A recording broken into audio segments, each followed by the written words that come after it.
I'm going to take a quick look at this LG 42LG3000 42-inch LCD TV. The TV will turn on, however the backlight does not fire on. And I've repaired one of these in the past, and there was a failed MOSFET on the inverter, and hopefully it's just the same fault, because it was a fairly cheap fix. Yeah, it's a 720p TV. I think it only has 2 HDMI's, but it's a 42-inch, so I'll get the back off and have a look inside. So I've took the back off, and there's no inverters inside of this flipping TV. As you can see, there's no master inverter, which would tend to go here, and there's no slave inverter. Luckily, all of their respective wires are still in place. So hopefully, I'll have to order and get a new set of inverters and fix this TV. But before I do, I'm going to check a few things. I'm going to check the 24-volt rail and the backlight on signal, because you never know, it might not actually be, or it might not have been the inverters at fault, but a failed main board or a failed power board. You never know with LGs, you have to diagnose them properly. But it's kind of a pain because there's no inverters, so I have to order a new set. I think they're fairly cheap anyway, but I'll have to have a look on eBay. Well, luckily found a set of inverters on eBay. $24.99 for the master inverter and for the slave inverter, so that's pretty good. I think another common failure on these is the LCD panel. Hopefully that isn't at fault. Well, actually I know the panel's not at fault because I carefully scanned over the screen with my flashlight whilst putting up an image, and there was no lines or nothing, no glitches on the screen. So it's just a backlight fault, but yeah, I wish they would have left the flipping inverters in, because I could have at least fixed them. I guess I'm going to have to start checking things now, just in case if it wasn't the inverters. Oh well. Okay, so powered the TV on, and we're just going to check the output voltages. So first we're going to check the 24 volts. That is on and running, so that's the main voltage for the inverters.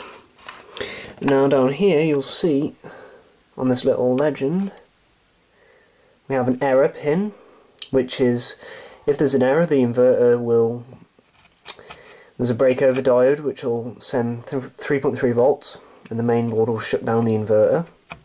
There's a dim, there's an on and off, and I think that's just a ground pin. Oh, that's not used, sorry. So we check the on and off, that's 5 volts, that's good, and the dim should be about 3.3.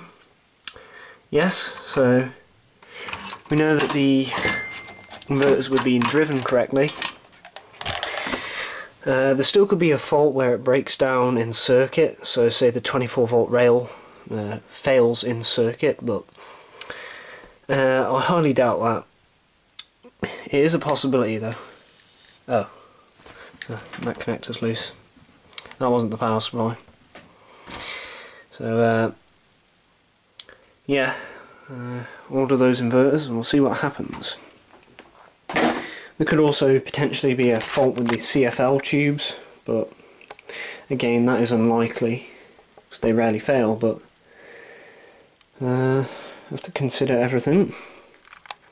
So let's order some inverters because I can't make any more progress without them, and we'll see what happens. Okay, so I fixed the backlight on this TV.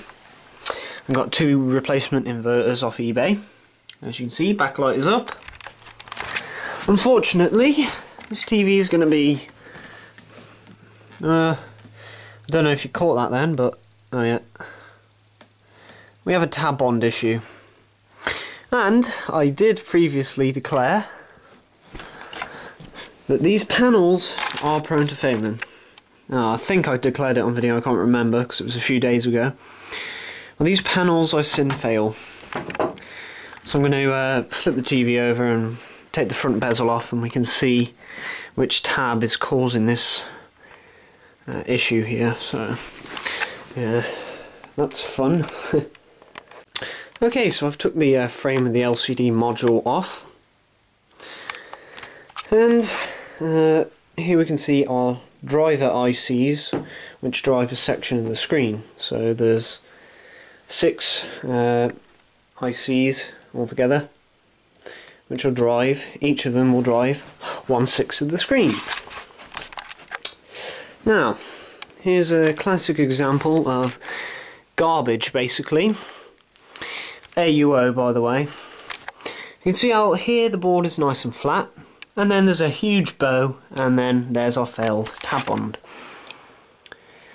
And it looks like it's failed at this end, which is the end that's receiving most of the pressure from this bow in the tab.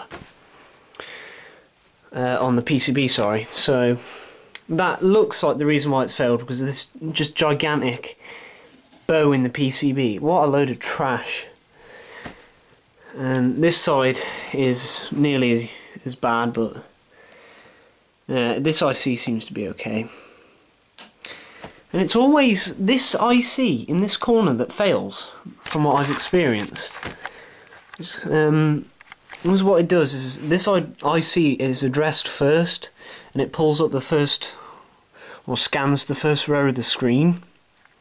And then it breaks over onto this IC, which pulls up a section of the screen, and this one, and then all of these get addressed. They're on 2 different ribbons, by the way. Now this IC has a bit more current flowing through it, because it has to power these chips, which drive the horizontal axis of the screen.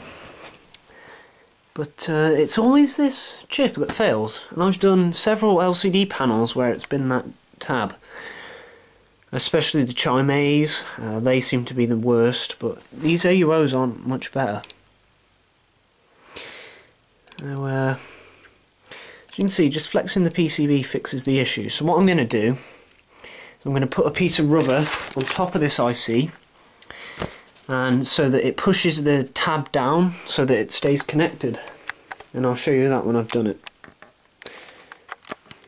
So what I'm going to use for this tab bond repair is this little sponge here, and these are actually designed for solder wells, clean your solder and iron tip on, but these squeeze, you know, and they're slightly flexible as well. So, and I've used these in tab on repairs, and they actually work really well. So what I'm going to do is cut this in half and then wrap it with electric tape, then tape it to the tab section over here, and then when I put the metal frame back on, it'll push pressure down onto the sponge and even out the tab.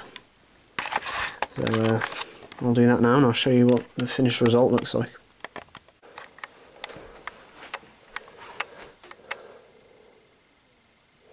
So I've completed the tab bond repair, as you can see.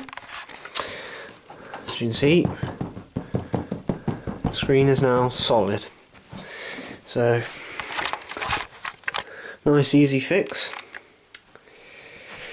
And what I'm going to do is reassemble the TV now. And hopefully this one should be done. So, yeah, I've got to vacuum it out. Because it is really dirty at the minute. You see the vents are clogged with dust. We don't want that, especially not on LGs. They hate heat. Well, most TVs do, but this model I've seen the power supply fail from getting too hot. So yeah, screen's all good now anyway, so that's the main thing. I'm going to put this back together and test it. So the TV is all fixed. So it's been a repair of this LG 42LG3000 42-inch LCD. Thanks for watching, and see you in the next one. Sweet.